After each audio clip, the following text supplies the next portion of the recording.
लड़की को कैसे चुन सकता हूँ? वरना आपने बहुत अच्छा किया यार। मैं आइडिया नहीं था उस चीज का। तो जब मैं गया मैंने देखा कि मेरे सामने क्लिप पे हुआ अटैक ऑन टाइटन का छोटा सा आमिर का। उसे देखने के बाद पता चला कि यार ये तो इतना छोटा है, मेरा आवाज अभी थोड़ा मैच्योर हो गया है, मैं कर पाऊंगा नहीं कर पाऊंगा ये।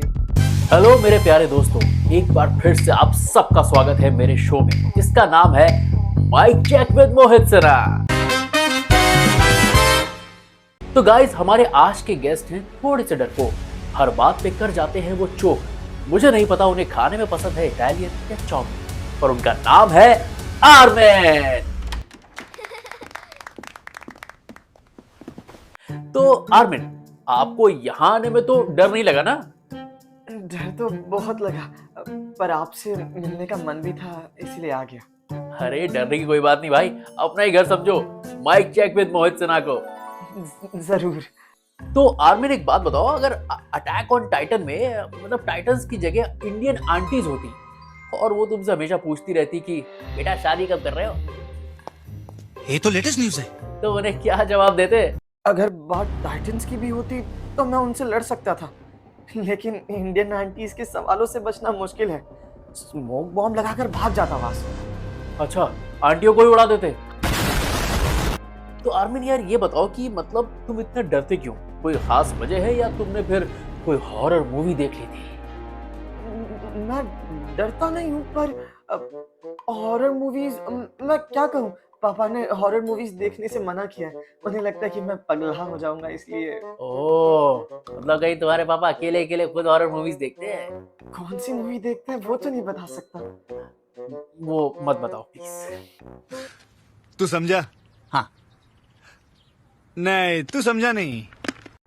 तो आर्मिन, मुझे ये बताओ, अगर तुम्हारे फोन पे मिकासा का मैसेज आए कहाँ हो, और एरिन का भी सेम टाइम पे मैसेज आए कहाँ हो, तो तुम सबसे पहले किसे बताओगे कि तुम कहाँ हो? जाहिर सी बात है, मिकासा को। एरिन को नहीं बताया तो एक बार को बच भी जाऊंगा, पर अगर मिकासा को नहीं बताया तो मुझे मरना थोड़ी है। वैसे भी आज के लड़कियों का भरोसा नहीं, पता नहीं कौन सी मोड़ पर लेके जाकर धक्का दे दे, तो मिकासा को ही बताऊंगा। सही बात है यार, आजकल लड़कियों का कोई भरोसा नहीं। अरेंज मैरिज वाले काटे जा रहे हैं और लव मैरिज वाले कूटे जा रहे हैं, तो तुम भाई मैरिज से दूर ही रहो, इंडियन आंटियों को ही उड़ा दो। हाँ। तो भाई आर्मिन, हंसी मजाक तो बहुत हो गया, अब मैं एक सीरियस सवाल पूछता हूँ। अटैक ऑन टाइटन में सबसे बढ़िया मोमेंट आपके लिए कौन सा था? सबसे बढ़िया मोमेंट जब मैंने अपनी जान की परवाह नहीं की और सबको बचाने के लिए कोलोसल टाइटन के सामने चला गया। मैंने उसकी भाप का सामना किया, मेरी पूरी स्किन जल चुकी थी, मेरा स्केलेटन दिख रहा था, फिर भी मैंने हार नहीं मानी। मैंने अपनी जान दांव पर लगाई और सबको बचा लिया। यही तो आपकी खासियत है, इंसान को डरने से डरना नहीं चाहिए, डर का सामना करना चाहिए, जो कि तुमने किया आर्मिन। क्या बात है आर्मिन, आपने मेरे हर सवाल का एकदम धुआंधार जवाब दिया। तो अब आते हैं हमारे नेक्स्ट सेक्शन पे जिसका नाम है रैपिड फायर। तो अगर आपका नाम आर्मिन नहीं होता तो और क्या होता? चाउमीन या रामेन? ये कैसी बातें कर रहे हैं आप? मेरा नाम मामे नहीं, ठीक है। मेरे नाम पे दाग लगाना तो दूर की बात, आप तो पूरा नाम ही मिटा रहे हैं। और आपको पता है ना, दाग अच्छे हैं। ठीक है ठीक है, आर्मिन ही ठीक है, मैं समझ गया। हाँ। तो लिवाई या अर्विन? मैं आविन को ही चूज करूंगा, क्योंकि उनकी काबिलियत लिवाई के हिसाब से ताकत में तो नहीं है, पर उनका दिमाग मुझ जैसा तेज है। मुझ में भी उतनी ताकत नहीं है, पर मेरी सबसे बड़ी ताकत तो मेरा दिमाग है, और उन्होंने मेरे लिए अपनी जान दांव पर लगाई, तो मैं उन्हें निराश नहीं करूंगा। क्या बात है, क्या बात है। तो दूसरा सवाल, अगर आपको एरिन या मिकासा में किसी एक को चुनना हो तो आप लड़के को तो नहीं चुनेंगे, है ना? हाँ, मैं लड़की को कैसे चुन सकता हूँ? फिर भी Erin, men will be win, वो मेरा दोस्त है और मुझे वो पसंद भी है, मतलब वैसे पसंद नहीं, एज ए दोस्त पसंद है। मिकासा कभी भी गेम बजा देगी ना। ओह, मतलब मिकासा को नहीं, एरिन को चुनेंगे? हाँ, ओके। बस ये मिकासा को मत बताना। Boys will be boys, I know. तो अगर आप किसी इंडियन वेडिंग में जाएंगे तो आप वहां क्या खाएंगे, पुलाव या पूड़ी? पूरी, ये तो एक तरह का ब्रेड ही हुआ ना, और मैं तो शिगानशिना में भी हमेशा ब्रेड ही खाता था। मैं पुलाव खाऊंगा और अपने ख्याली पुलाव जो है उनको भी बनाने की कोशिश करूंगा। हाँ, पुलाव खाइएगा, वो बिरयानी होगी तो वो भी खा लीजिएगा। मैं चिकन नहीं खाता। वेज बिरयानी खा लेना। वेज बिरयानी जैसी कोई चीज ही नहीं होती। अरे तो खा लेना, पुलाव ही खा लेना। हाँ, ठीक है, गुस्सा मत कीजिए। गुस्सा नहीं कर रहा हूँ यार मैं, आई एम नॉर्मल। तो गाइस आर्मिन ने बहुत अच्छा खेला हमारा रैपिड फायर। अब आते हैं हमारे नेक्स्ट सेक्शन पे जो कि है फैनपीडिया।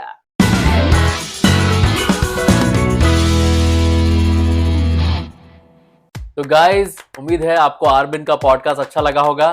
तो आर्मिन की वॉइस है रोहन जाधव। हाय गाइस, कैसे हैं आप सब? तो रोहन आपने बहुत अच्छा किया आर्मिन, जैसा आपने अभी सवालों के हमारे जवाब दिए और जो भी कैरेक्टर आपने अटैक ऑन टाइटन में किया है, मतलब मजा आ गया यार।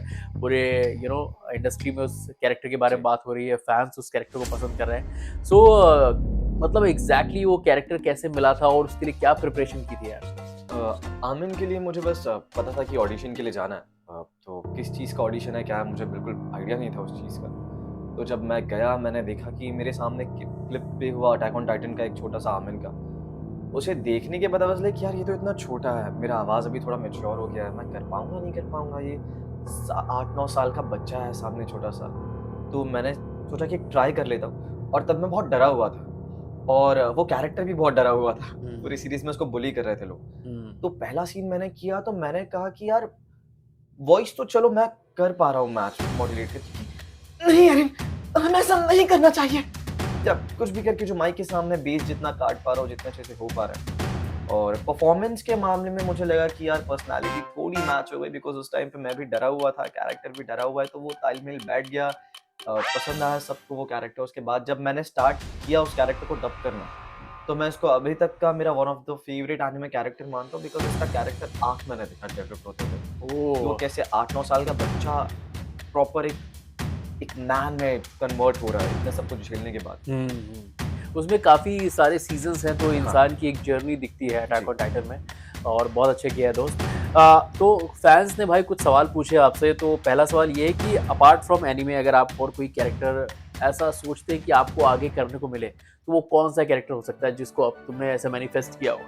एनीमे में मैं ऐसा चाहता हूँ ना कि one of the best anime जो हमारा ड्रैगन बॉल सेट है, अच्छा, तो मैं चाहता हूँ कि गोकू का कभी कोई टीनेज वर्जन आए, हाँ। कोई ऐसा यंगर वर्जन आए, तो मैं उसको जरूर गोकू करना चाहता हूँ। गोकू करना कामेहामा, चाहता ऐसा हूँ। क्या बात है। और एनीमे के अलावा अगर और कोई ऐसा कैरेक्टर हो जो तुम्हारा ऐसा लगता हो कि तुम्हें करना हो एनीमे की दुनिया से हटके? एनीमे की दुनिया से लाइव एक्शन में मेरे को मंकी किंग बहुत पसंद है। ओके, मंकी किंग, क्या बात है। जैसे मुझे बचपन से स्पाइडरमैन करने का बड़ा मन है, तुम्हारा मंकी किंग करने का मन है, तो हो हाँ। सकता है कि कभी हमें ऐसा मौका मिले कि हम लोग कुछ अलग साथ जो हम कर सके साथ में कर पाए, ऐसे को छोड़ पाए। स्पाइडरमैन तो मैं उसको एज अ चाइल्ड हीरो मानता हूँ, मेरा भी। आई थिंक हर एक बच्चे का वो होगा। बिल्कुल बिल्कुल, कि जो जब से टोबी मैगवायर ने वो किया था। Who is your favourite Spiderman? Tobey Maguire, Andrew Garfield, मेरा टॉम हॉलैंड? एक्चुअली सबका अपना वर्जन है यार। टोबी मैगवायर जो मेरे को है, एंड्रू गारफील्ड ज्यादा पसंद है। एंड्रू गारफील्ड बहुत ही सेटल्ड है, दोनों के बीच का है वो। हाँ, टोबी मैगवायर वाज लाइक कि उसकी वजह से इतनी फैन नो फॉलोइंग डाउट, हुई, नो डाउट, नो डाउट। और एंड्रू गारफील्ड ने जो उन दोनों स्पाइडरमैन में किया, अमेजिंग स्पाइडरमैन में, उनका अलग ही फील था। लेकिन अब टॉम हॉलैंड जो है ना, वो ज्यादा जेंजी और कैरेक्टर्स को ज्यादा रिलेट करता है, रिलेटेबल ज्यादा है वो। और वो थोड़ा सा क्या ना, वो मिलेनियल से रिलेटेबल ज्यादा है, और वो तो अरे 80s वालों से रिलेटेड। हाँ। तो हम तो बहुत ही छोटे थे जब वो आया था, तो बट मजा आया यार। तीनों स्पाइडरमैन का अपना ही मजा है, और जब भी किसी को भी स्पाइडरमैन मिले तो जरूर करो यार। पक्का पक्का, ये हर कोई आई थिंक चाहेगा। सुपर हीरोज में मेरे को एक बार तो आई थिंक ब्लैक पैंथर अगर एक बार मिल जाता। ब्लैक पैंथर वो भी बहुत अमेजिंग कैरेक्टर है। Let's see manifest. तो भाई अगला सवाल ये है कि आप की ये जर्नी जो स्टार्ट हुई है, इसको कितना टाइम हो गया, और अपार्ट फ्रॉम दिस आप और भी कुछ करते हैं? मतलब एक्टिंग में कुछ ऐसा बड़ा रोल कर चुके हैं तो बताइए हमारी ऑडियंस जी। को। तो डबिंग इंडस्ट्री का अगर मैं पर्टिकुलरली बात करूँ, जो मेरा स्टार्ट हुआ था आज से लगभग 14 साल पहले, मैंने एक मूवी डब की थी। उसका भी ऐसा था कि मैं एक वर्कशॉप के लिए किसी स्टूडियो में गया था। आज़ाद नगर में कोई स्टूडियो था, तो उन्होंने कहा कि इसको डबिंग के लिए ट्राई करवाओ। तो एक दो जगह पे उन्होंने रेफरेंस दिए, तो वहीं से Greta ma'am and Ellie ma'am को पता चला। उन्होंने मुझे, उनको एक्टर्स चाहिए थे उस टाइम पे, वॉइस आर्टिस्ट नहीं चाहिए। ओके, और एज ग्रुप में 6-7 साल में कोई ऐसा था नहीं। तो मैं वहाँ पे गया, मेरा ऑडिशन सिलेक्ट हुआ, मैं कैरेक्टर के लिए सिलेक्ट हुआ, मैंने डब किया। मुझे पता नहीं मैं क्या कर रहा था, आज जाके मैंने देखा कि वो काम कैसा था। जब रिटर्न ऑफ द जंगल जो अभी लोगों को बहुत ज्यादा पसंद आई है, भले ही वो बॉक्स ऑफिस पे कमाल नहीं दिखा पाई, पर लोगों के दिलों को उस मूवी ने छू लिया। ओके, वो बहुत तो कमाल वो मूवी अब रिलीज हुई वो है? मूवी अब रिलीज हुई है और वो मैंने 14 साल पहले डब की। 14 साल पहले जो मूवी डब की थी वो अब जाके थिएटर में रिलीज हुई है। जी। अरे यार, मतलब ये तो वनवास वाली फीलिंग हो गई कि 14 साल के बाद कोई पिक्चर रिलीज हुई। वो लेकिन अब तक का मैं उसको बेस्ट एक्सपीरियंस मानूंगा अपना, बिकॉज जब मैं वो मूवी देख रहा था तो आई वाज लिटरली फीलिंग कि मेरे साइड में वो 6-7 साल का रोहन बैठ के सेम मूवी देख रहा है और वो एंजॉय कर रहा है और वो ओवरवेल्ड क्या इतने सालों में क्या कुछ अचीव नहीं कर लिया। वो इसलिए मेरे दिल के बहुत करीब रहता है वो प्रोजेक्ट। क्योंकि पहला कोई भी चीज़ जो पहली होती है हमारी लाइफ में हमारे दिल के बहुत करीब होती है और वो भी प्रोजेक्ट वैसा ही है। सो यार, लेकिन कई बार जब कई साल बीत जाते तो उम्मीद छोड़ देते हैं कि वो प्रोजेक्ट कभी आएगा या नहीं। सो ये भी एक गॉड्स ग्रेस है कि जो और इस अच्छा काम प्रोजेक्ट के करते हैं। साथ मैं जुड़ा भी इसलिए था, इसमें one of the main character को मैंने वॉइस दिया है। इसका क्राउड है, उसमें भी मैंने डब किया। ओह 2 बार मैंने इसके क्राउड के लिए इस मूवी के एडिशनल डायलॉग्स भी मैंने डब किया। ओहो, तो ओवर द इयर्स 4-4 साल बाद हम कुछ पैच वर्क कर रहा है, कुछ कंप्लीट कर रहा है, तो मैं कनेक्टेड ही था। Okay okay. तो भले ये देखिए अभी थिएटर में तो कई फिल्में चलती हैं, कहीं नहीं चलती हैं, बट फिल्म अच्छी होती है तो ओटीटी पे आ जाती है, वहाँ ज़रूर देखते हैं। तो अगर आपने वो फिल्म अभी तक नहीं देखी है तो जाके देख लीजिए, और ओटीटी पे आ चुकी है तो वहाँ देख लीजिए, पर देखिए ज़रूर, इन्होंने काम बहुत अच्छा किया है। तो रोहन, तीसरा सवाल सबसे इंटरेस्टिंग सवाल है और आज तक ये mic check with Mohit Sinha में किसी के साथ हुआ नहीं है। सो इन्होंने कहा है कि एक्चुअली ट्रू मांगा का सवाल है। इन्होंने पूछा है कि क्यों ना आप दोनों की एक वॉइस बैटल कर ली जाए मोहित और रोहन के बीच। तो करते हैं वॉइस बैटल, शुरू करते हैं। हाँ भाई आर्मिन, तुम्हें तो पता ही है रूल्स मैं बनाता हूँ, लोग सिर्फ फॉलो करते हैं। तुम फॉलो करोगे या नहीं? पहली सीजन में मैं आपके क्या, मैं सबके रूल्स ही फॉलो करता था। पर अब बात कुछ अलग है। अब मैं इतना ताकतवर हो गया कि मैं अपने दिमाग का यूज करता हूँ। आप अपने रूल्स दिमाग से ही बनाते हैं ना? अरे दिमाग क्या तेल लेने, मैं तो मेहनत से सब कुछ करता हूँ। मैं हूँ आस्था और हारना मानना ही मेरा जादू है। देख भाई आस्था, तू जो कोई भी हो, तुझे जो करना है कर, पर मेरी दीदी से दूर रहना। अगर मेरी दीदी के बारे में कुछ ऐसा वैसा सोचा ना तो मैं तेरा पास्ता बना दूंगा। मैं हूँ सुबारू। मैं इतनी बार मर के जिंदा हो चुका हूँ कि मुझे तो सब याद रहता है, पर लोगों को कुछ याद नहीं रहता। न किसी का दीदा, न किसी का जीजा। सॉरी, दीदा कह दिया, दीदी और जीजा। पर अब मैं क्या कर सकता हूँ यार? ये दीदी, जीजा, भाई बहन, अमीर गरीब, उन लोगों को बांटना बंद कर दो। लोगों को तो बांटना ही पड़ेगा, क्योंकि मैं हूं आइगर कबाने और मैं करता हूं चक्कर। तो रोहन, बहुत मजा आया यार वॉइस बैटल में। एंड गाइस, आप लोग को भी मजा आया होगा रोहन के साथ। तो अब रोहन जाने से पहले आप क्या कहना चाहते हैं हमारी ऑडियंस से? पहली बात तो थैंक यू सो मच भाई मुझे बुलाने के लिए। लाइफ में भी बहुत मजा आया, पॉडकास्ट में भी बहुत मजा आया। आई होप सो आप सबने भी एंजॉय किया होगा। अगर आपको ऐसी वीडियोस चाहिए, ऐसी वॉइस आर्टिस्ट को मिलना है, ऐसी एंटरटेनमेंट चाहिए, तो भाई के चैनल को सब्सक्राइब कीजिए, बेल आइकन को प्रेस कीजिए। जितना हो सके वीडियो अपने दीदी, जीजा, चाचा, दीदा, दीदी, जीजा सबको फैलाइए, सबको भेजिए। और ऐसे ही मिलते रहेगा आपको कंटेंट, तो प्लीज चैनल को सब्सक्राइब कीजिए। Thank you. Do like, share, subscribe mic check with Mohit Sinha. और जल्दी मिलते हैं दोस्तों एक नए गेस्ट के साथ। तब तक देखते रहिए हमारे पुराने वीडियोस। Bye guys. बाय।